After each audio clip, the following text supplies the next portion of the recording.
flatland like a man on the run, riding down Highway 61.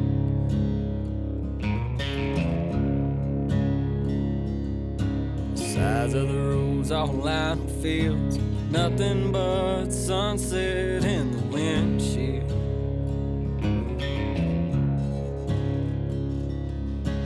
Feel it as soon as I ride into town. This is where I go to slow down. Miles and miles of soybeans and corn. I'm in the place where the blues was born.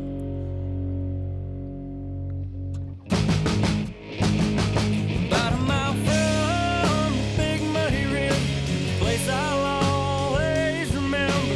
Cabin on the lake and a fishing pole. Forever here I'll rest my soul. I can feel my worries drift away from being out in the sun all day. No matter where in the world I go, I'll always find home on the banks of that oxbow.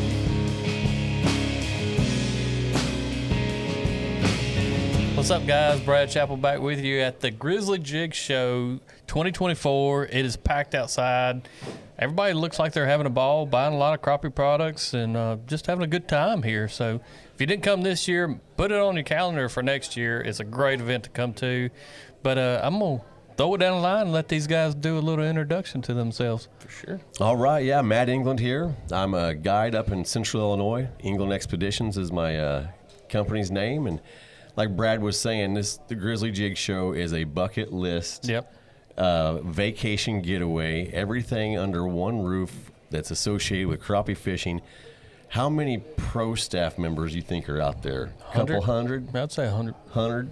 You get to talk to them, everyone has questions about those certain products. And, I know you guys, I see both of you getting your picture taken with people, and people are signing autographs, so it's a meet and greet as well. Yeah, and it's just an unbelievable positive experience for fishing. I see Dustin down there on the end. How many hugs have you given out in the last 2 days, Oh, my Dustin? goodness. I told my wife, I just texted her not too long ago, if I don't come home with some type of virus from somebody, Right. It's going to be a miracle. I've hugged. He just went through the hallways and the aisles down there. It just seems like he just Hey, between hugging one after the handshaking other. and hugging, I'm telling you, I smell like sanitizer because I just keep on lathering it on. I love everybody and I love hugs, but I'm scared of pulling that sickness around. It's going around like crazy, and this building is, it is standing room only out there. It is packed. It is crazy. We say there's 100 anglers out there, but if there's 100 anglers out there, there's 300 people buying stuff right now because it is insane. So pretty impressive, and I've enjoyed Dustin's myself. first time This is my here. first time at the Grizzly Jig, and get to meet all the cats from everywhere here. We got Illinois, we got people from all over, literally. So Yeah. And the seminars. We didn't talk about the seminars. Yep. You just did a Lot of seminar. seminars, Brad's yeah. been doing seminars too. So, Yep. hour-long seminars on techniques that you use and you can learn from. Oh yeah, for sure. And the seminar room is standing room only too. Standing it room is only. impressive. I'm loving it. I'm happy to see crappie fishing is still alive and well. Oh, man, it's growing every day. For It is sure. growing. Yep. Well, I got Matt on here, and I said, man, let's give us some summertime crappie fishing tips and tricks. Tidbits. Tidbits. You want tidbits? I'm going to do some tricks. All right. So we got some tidbits and tricks that I use up there in Central Illinois, and I think one of the biggest tips I like to get out there is you got to find the active water column in the summer, if not more important than any other time of year. Mm-hmm. Now there's going to be fish in a lot of different water columns. We're still catching them at 2 foot deep. We're catching them out to 25, 28 foot deep. We're catching them on river breaks. We're catching them on shallow flats near structure. So, a lot of these fish don't get fished in that summertime because a lot of people only get hung up in a certain water column. And I think that, if you're able to determine that active water column, then you can go off of that and see if you can't find, the bigger fish, for the day. I think of the summertime, and I think how many people aren't fishing. Exactly. Yeah. It's kind of weird. The springtime, the boat ramps are packed. You usually got to park a little bit further back if you get out there a little later, and then you got to wait for people to move out of the way of boat ramps, and then all of a sudden it's like a light switch. Boop. Spawns over. Everybody puts their boat up, puts their crappie fishing gear up, and it's over with for a lot of people. But I'm sitting here telling you flat out, the early summertime, and anybody that has listened more than one time knows what I'm about to say, that June, July time frame is by far my favorite. Yeah. You could take the spawn and I could live without it for the rest of my life. I agree with that. Give me that early summertime pattern. Yeah. You know, it's not too hot yet. I mean, it's hot, but it ain't like scalding hot. Mm-hmm. It's hot. You can wear comfortable clothes all day, but the fish are biting. Oh, yeah. The Always. fish are biting all year long. And all year long. Another thing that I think a lot of people overlook is the weather patterns are kind of stabled out by then. Mm-hmm. You know, I think of the springtime, and I can recall years ago, I was guiding at Lake Washington, and first thing that morning, it was slick as glass. 9:30, 10 o'clock, somewhere in that time frame, it looked like the Bering Sea. Mm-hmm. 3 or 4 hours later, back slick calm. Mm-hmm. And I'm like, this is like 3 weather patterns that happened in one day. And I mean, how do you plan for something like that? I mean, you really can't, because it can change so quickly in the springtime Absolutely. that in literally that particular day, I seen 3 different patterns and weather situations that happened within 12 hours. Yeah. Summertime, it usually gets in a pattern. You know, you might have a few showers here or there in the afternoon, but typically you might have a little wind right at daybreak. At least where I'm from, we'll have a little bit of wind, and then by 9:30, 10, that wind will kind of slack down even more, and then it's pretty much windless Yeah. and the rest of the afternoon. So I like that stable weather. Fish are biting really, really good for me on my home lake, and it's just flat out good fishing. Yeah. Yeah, Matt, you mentioned finding the active water column. We just talked about this in the seminar. That is one of the most important things, in my opinion, is always finding active fish. Just because you find fish don't mean you're going to get them to bite or Yeah, catch those right. fish. So you got to go find the active column of fish, especially in the summer, because in those dog days of summer, it can get real tricky bite, and you've got to find the right spot. You know, and the location of the fish, obviously you're wanting them to be active, and but ways that I find them in the summer is I'm literally matching the hatch, and Yeah. I'm going to kind of go a little deeper than how we typically talk about it.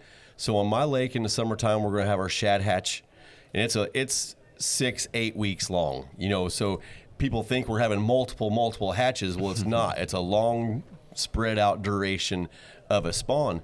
So when I'm fishing in areas with those shad, I'm going to be using a minnow or a realistic profile for my bait option. And that's if I'm fishing anywhere where I'm seeing bait fish. Now, when I'm catching those big fish in the summertime, last 2 years, Lake Shelbyville hasn't surpassed 88 degrees for water temperature.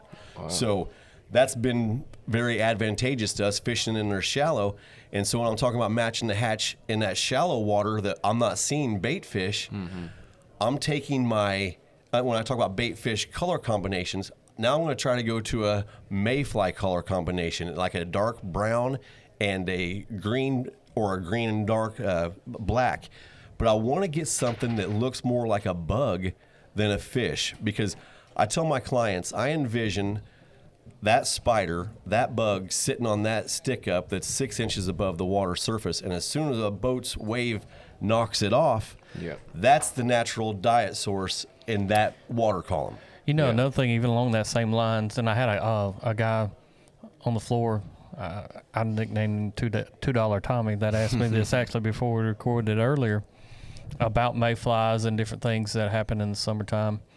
I can always tell, in at least my opinion and experience, I feel like they're really feeding heavily on insects. Mayflies, really good example, whenever the front of their lips and their mouths are bloody. Absolutely. And the reason why, my thought anyway, like I don't see them, of course. I ain't sitting out there with them every day. But they see a bug on that tree stump, whatever it might be, rock, whatever, they're hitting it. They're actually hitting that and they probably sucking up the bug at the same time, but they're hitting to knock it Makes off. sense, yeah. But if you ever notice that your fish, especially in the summertime, have their lips bloody almost, bruised up, go to a mayfly, that natural buggish color. That's thinking. Have you ever seen that? I've kind of noticed it. I never really paid much. I've seen a little light bulb. I think I heard it. I'm starting to think, man, I think I've seen quite a few fish doing that. I've seen it, but I thought they were going to the bottom and like, or to a lay down or something. But I'm sure they're on, like pole timber as well. Yeah. Wherever that bug is, they're just coming at it smacking aggressively, and then just it's like a scar, like you're scraping your leg, Like a bruise like a almost. bruise. Yep.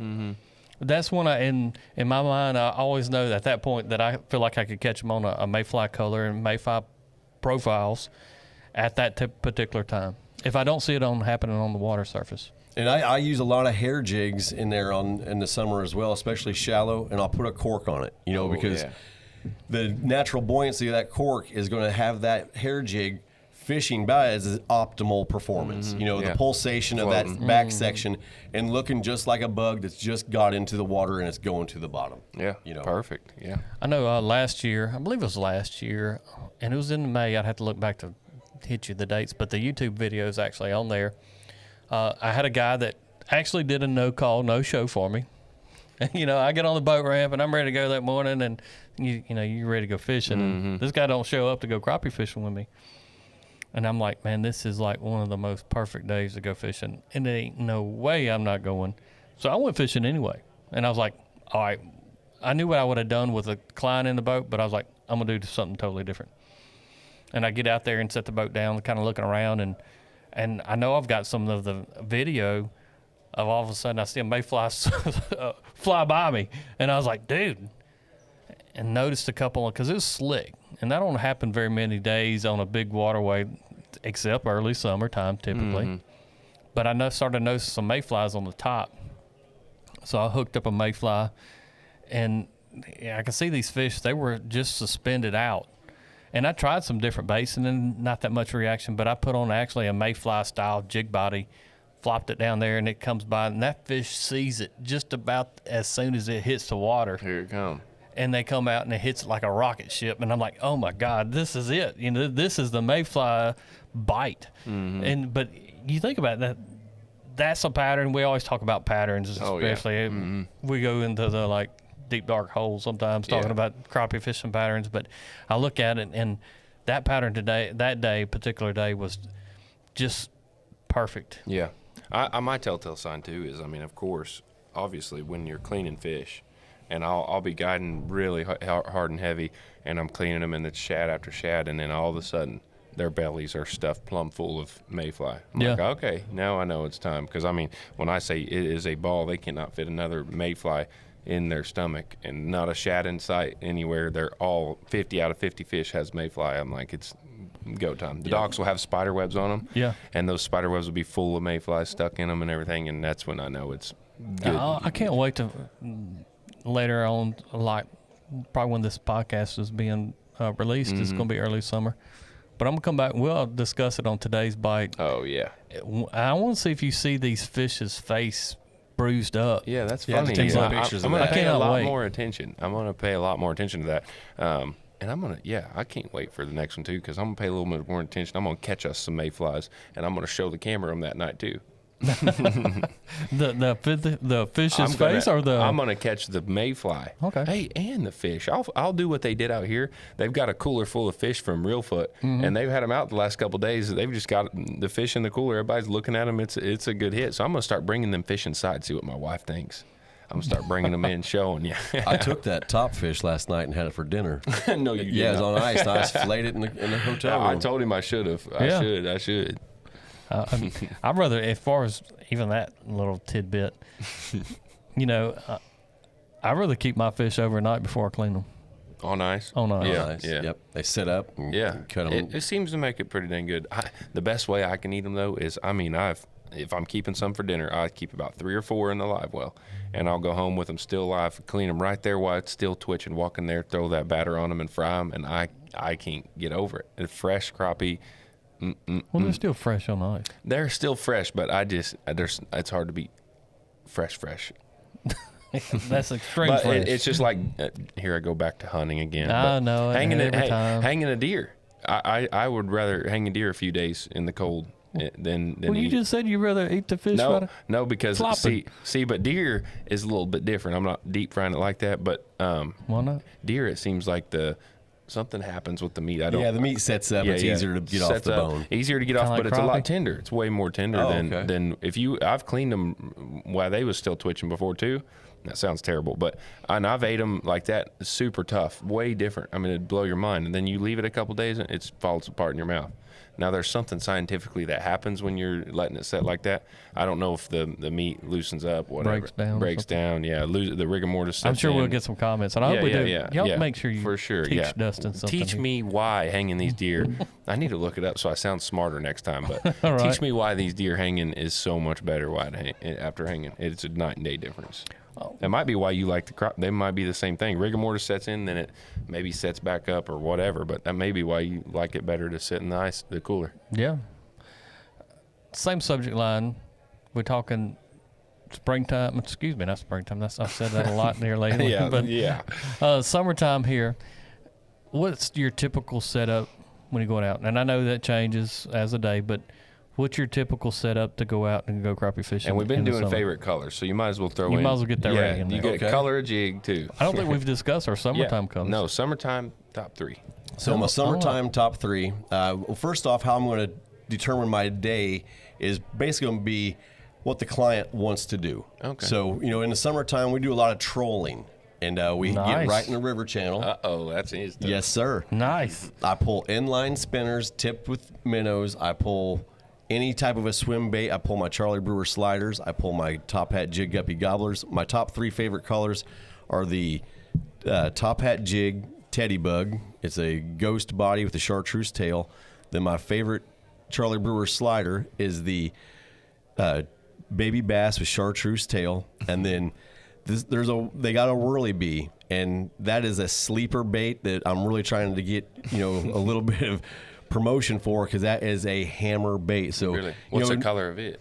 I love the chartreuse. I love the Okay. chartreuse, and it's a split tail bait, and it really has a completely different signature under the water.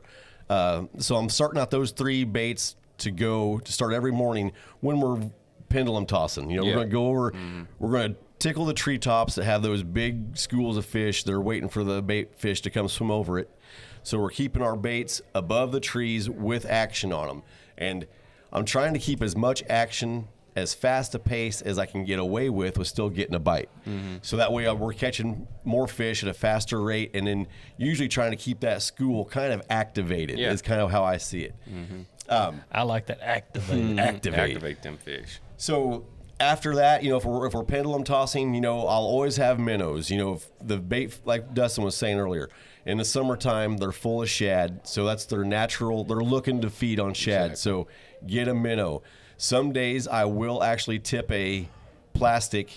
I put a minnow on the back of a plastic, but more days than not, I'm just a straight minnow on a jig head. You call it a naked minnow? Call it the naked minnow. Oh yeah. Naked minnow. A lot of people ask that, and I say it's just the naked hook with the minnow on it. And then I wish we could show, and we could make some videos here and post them, but on how we rig the minnow. I really feel like lots of different ways. And then some days in the summertime. Describe it. Okay, so I'm going to take the hook and I'm going to run it right through the mouth of the crappie. And I'm going to get as far back behind the head as I can, and then keep the whole position of the fish right in line with that hook. And that way, when they come up there and they hit the tail, there's a lot more cartilage for that minnow to stay on, and you don't have to worry about rebaiting. Yeah. And then there's so much like cartilage or substance for that hook to hang on to. My record for my clients is 8 fish on 1 minnow. I was begging him, please take that off. He's like, I'm going for the record. I'm like, there was no record. Yeah. There is now. There is now. So the thing about, a tidbit and tip for the summer is you don't need a live minnow every day. Some days the dead minnow outfishes the live minnow. Yep. And, I hear people saying they chunk it up, they cut it up, and they have the. They chew them up. Some of them even chew them up. No, I'm kidding. I didn't know if he looked at me, and I was like, "That's not supposed to be public." Yeah, every once in a while, we have a little fun on the boat. That's the top pro secret. Isn't it? Yeah. But I think that some people are pro minnow and some people are not. Yeah. So I'm not. Yeah, he's I'm just kidding. he's against them poor minnows, unfortunately. No, I'm kidding. So it depends on as a guide, I have them there every day for an option because if it's tough, that might be our safety net. But I try to cover as many water columns as possible, and if they start to dry up, go deeper or work off of that. And you got to try your baits. You got to fish the summer like it's the rest of the time of the year. Exactly. And then when we're out there trolling, we're getting a little bit of breeze, so we can kind of decompress with that, and then go back out there and vertical jig those standing timbers. Yep, perfect. I'll throw in my top 3 summertime baits, and I'm going to start with the one and only pecan cream. I knew it. Brought to yours truly.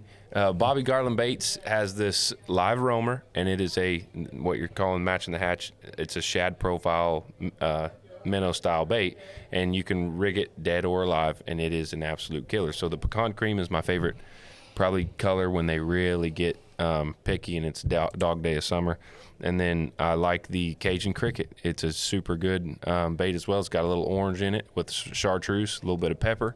It's a bad boy in the summer. I like oranges in the summer, darker and orange colors. And then when that ain't all working, bluegrass can save me sometimes. I love the color bluegrass. So those 3 right there. June, there's a few lakes that I fish for big fish, and bluegrass is one of my go-to June colors. I don't know why. It's just something got a lot of confidence in, and they seem to like. Work. Yeah. Yep. The confidence, confidence. Exactly. Confidence. Yep. Brad's going to tell his next, and we probably don't have 3 they're going to match. Nope. Yeah. And if we're all in the boat together and we're all fishing our baits we have the most confidence in, that's when we're catching the most fish. Yeah, exactly. As I'm sitting here jogging down that color patterns. And So you don't pick the same one or what? No, I was thinking, man. Just give me a break here. I'm trying to think about it. One of them, and it goes back to even like I was telling you the story about the mayfly. So I'm going to go with the Bobby Garland mayfly. Oh, yeah. And the color Spring Fling. Oh, yep. That's a good one. Yep. You'll have to check it out. It's a really good color. Then I'm going to go to tid-bits Slab Hunter. It's just a powerhouse for me. And Dustin's probably not going to be too shocked over this answer already. Just kind of, I like your colors. I know you. Exactly. You know me. Yeah, for sure. And I'm going to say Mud Dauber. I did it. I got you. Did you really? If you guys watch back, I said with my lips. And right when That's you said not even fair. Yeah. Cutting me off before I kind of lip sync it out. And, third one has kind of been the hardest for me to really narrow down. And I'm going to go back to the original Baby Shad. Kind of an old school color. Oh, yeah. Bring it back. Old school. Chartreuse, red glitter. Oh, yeah. Man, yeah. Those would be my top 3 setups or color combinations or what have you. Yeah. That I would pick for this other and early. I'll throw in jig heads too. I'm using a Crappie Pro jig head, 16th ounce. That's probably going to be my go-to jig head for all those jigs or colors I told you. 16th ounce. Yeah, I'm 16th Crappie ounce Pro. as well. Yep. I'm gonna go lighter than that. I would if I had to, but I'm just throwing it out there the first time I'm dropping. I'm starting out with pink until I run out of pink. Yeah, my gosh. pink man. We're gonna have to Brad put him don't on like the pink. I love pink. Anything that rhymes with pink is what I start out with. and Chartreuse, then- just and then like that. chartreuse. Yeah. Just That go rhymes off of with pink. I've never heard that saying. I don't think I have. You have now. I have. pink or anything that rhymes with it. That's what we start out with. Well, that's Don't nothing. ask what rhymes with it. Don't ask what. That's it. There's only one thing. There's Pink. nothing. Yeah, Pink exactly. Okay. I'm making get it sure now. I had that understood right. I'm like, I'm going through my I head like these it. Anything different that colors. rhymes with it. They ain't no exactly. Okay. Pink. My mind's going to be anything but pink. Is Yeah. that right? See, I that's, swear. that's it. And Go ahead. I'm just saying about the whole pink thing is, I guess it's a confidence thing, and mine would be orange. Yeah, orange is a good color. So here's just one of my tidbits there when I was doing some things. We start talking about jig head color, and then we start talking about, well, then how important is the eye? Because if you look at some of these jig heads, these eyes are covering up so much of the actual color of the jig head. So is it more in between your ears, or is there a correlation? Because I know that the rods of a fish is supposed to be able to see the reds and orange and pink spectrums better. But it's all confidence. It's all confidence based. For sure. I know there's a lot of people catch fish in the area as far as pink goes. It seems like me and Dustin knows. It's just catfish love them down on Barnett. They love that color pink, and you can smoke them with it. Mm-hmm. But let's even talk about a little bit. I don't think I've even brought it up too much during these series. Would be like line sizes. Somebody starting out, and you look at all the different. I mean, it's just about you go from braid to 2-pound test to 60-pound test or whatever. What do each of you use as far as line and size?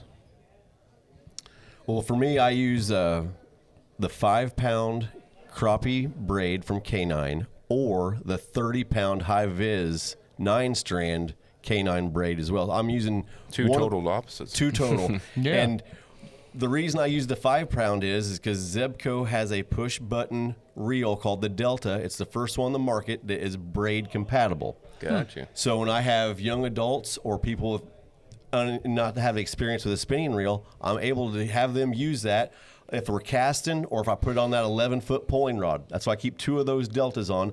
We're able to use that braid and be able to fish heavy cover. And then for people that's fishing before or fish all the time, I like to use that real heavy braid. It's got a .223 millimeter diameter. What size was that again? 30-pound. Yep. That's crazy. And I just pull them jigs right out of the trees. Or pull up the tree. Or pull the tree up. Yeah. So I in my mind, I feel like the longer time I have that jig in the water for my clients, the more time they have a chance to catch a fish. Yeah. And for me, that's how that's the 2 lines I use all year long, and I couldn't be happier for how we fish. Sure. Bingo. I like it. I still use braid a little bit, but I've gotten into fluoro more than anything. And reason being, we're in clear water, and I'll line people up 4 or 5 guys at a time. And I've been fortunate enough to be able to, I'll give 2 people one rod and 2 people the other, fishing a big brush pile. And I just get a few extra bites on the clear line. I always thought it never made a difference, but I've seen it too many times now make that difference. So I'm dropping clear just because confidence. You make just a little bit more confidence, and I'm probably going 6 or 8 pound when I'm fishing brush or finicky fish, but I'm not pulling a whole lot like you are, or maybe I'd probably change it up, but that's mine. It goes back, and you can kind of tell that everything's going to be different here on these answers. I can see that every time. Casting, a lot of times what I'm going to do in early summer. Spring has just been dominant on I use podcasting. mono too. I see where you're going there. I use mono too. But I'm going to use a 6-pound mono high vis because typically I have 2 guys sitting next to each other on the front of my boat, and we're casting. And it seems to me that whenever I've tried clear, they'll run them together on accident. They'll want to pitch out another one and be like, well, I couldn't see the line. So I like using high vis for that simple fact that we can all keep up with each other's line as we're casting. And our water's a little bit dingier than a lot of places. So, even in the summertime when we have clear water conditions, it's about 1 foot to 2 foot visibility. So we don't have a real clear water scenario. So high vis does not affect my bite at all, what I'm doing. If I'm a live scope, open water fish, I'm going to use a 12-pound fluorocarbon. Yep. Fair enough. So 6-pound, 12-pound, depending on what I'm doing. But casting, you're using mono then. Yeah, because I want a little bit of give as well. I want that little bit of stretch because some guys when they set the hook, they want to break their jaws, and then I want that little bit of stretch to kind of absorb some of that good yank. Sounds like a system to me. We talk about it all the time. Dustin, the thing is we know each other's setup so well already. Sure. It's always good to get someone new and hear the thoughts and process of all of it. We've went through baits, where to look, how to catch them, and what we use. One thing about the summertime is not letting those fish see your boat if possible in the shade. That's just your shadows. Shade's important. How you set up. The approach to your structure coming into the summertime. If you can keep that sun in your face and keep that shadow fishing behind you, Good one. and that's not always going to be possible, and unless you have like the crappie brakes, any type of trolling motor, you can really rear seated trolling motor can help keep you. With your. You have them brake system? I do not yet. Oh yeah, You gotta get it, buddy.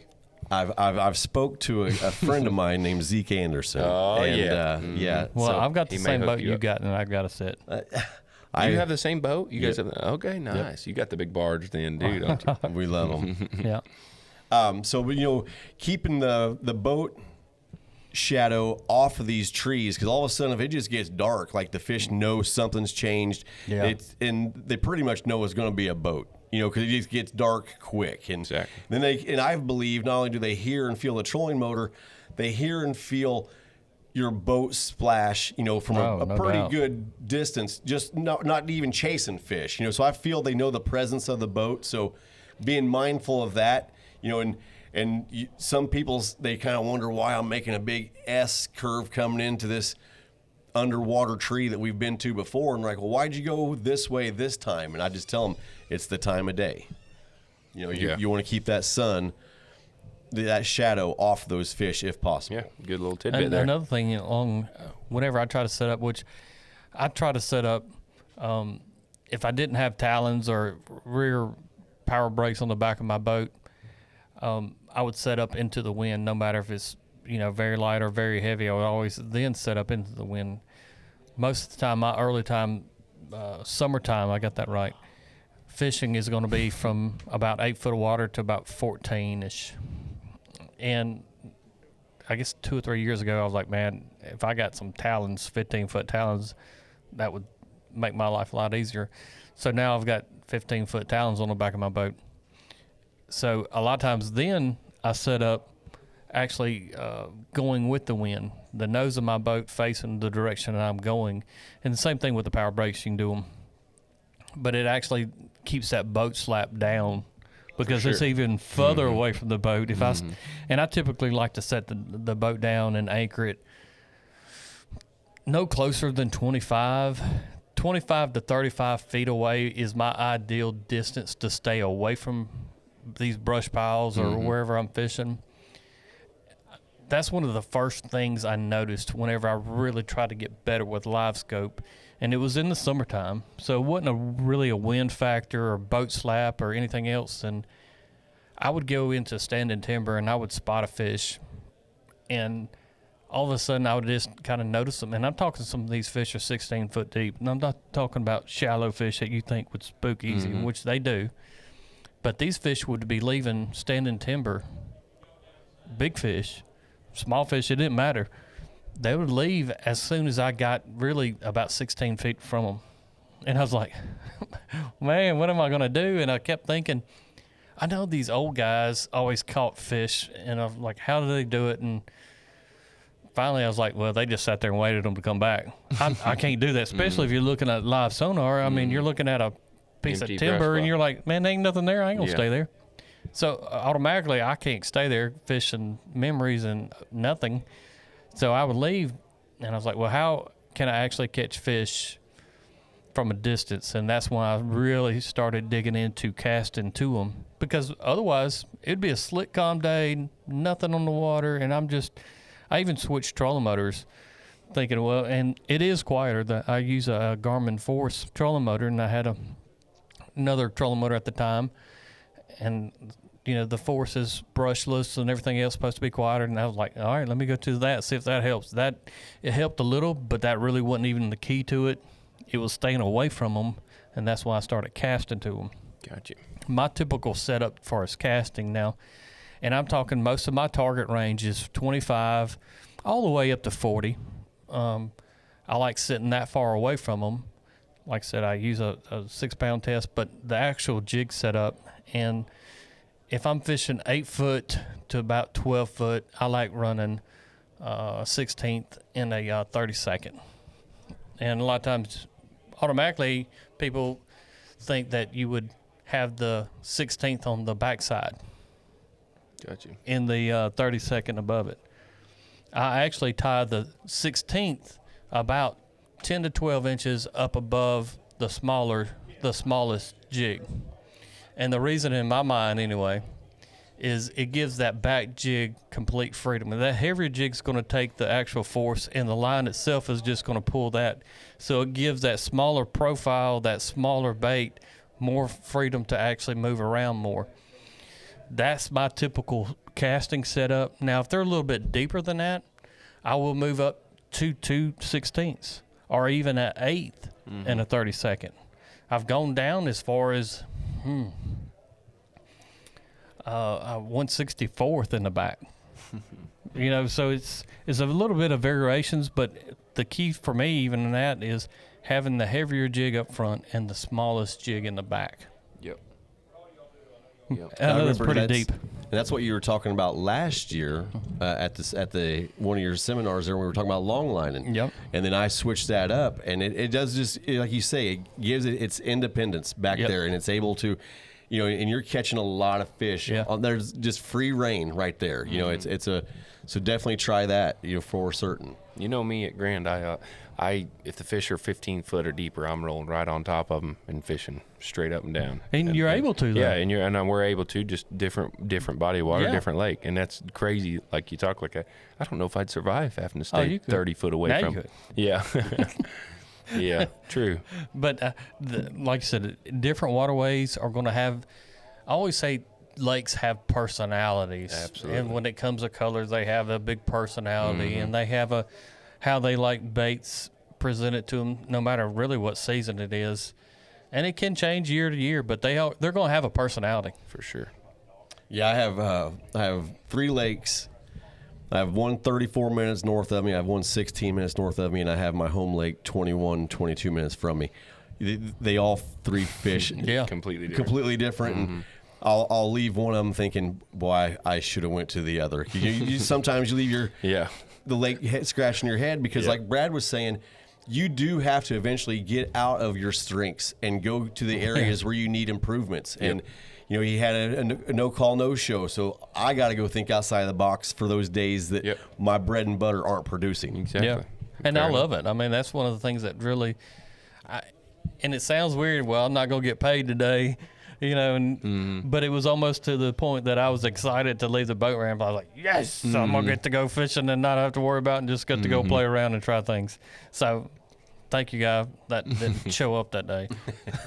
But, man, it's been a blast. Make sure you subscribe, follow, turn your notifications on, and I can guarantee you'll have a good time. Just even listen to the stash at the end. He's going to have some kind of cracked up jokes. Speaking of the stash, we got 7 o'clock Tuesday nighters. Today's bite. We tell you guys this probably every time I'm on the show, but tune in Tuesday night, 7 o'clock, Facebook or YouTube. We're talking about something. Subscribe, follow, and share. Yes, sir. Comment Down below. You've got Comment. Dustash, Matty Ice. Brad Chappell. Holler. Holla. About a mile from Big Muddy River, a place I'll always remember. Cabin on the lake and a fishing pole. Forever here I'll rest my soul. I can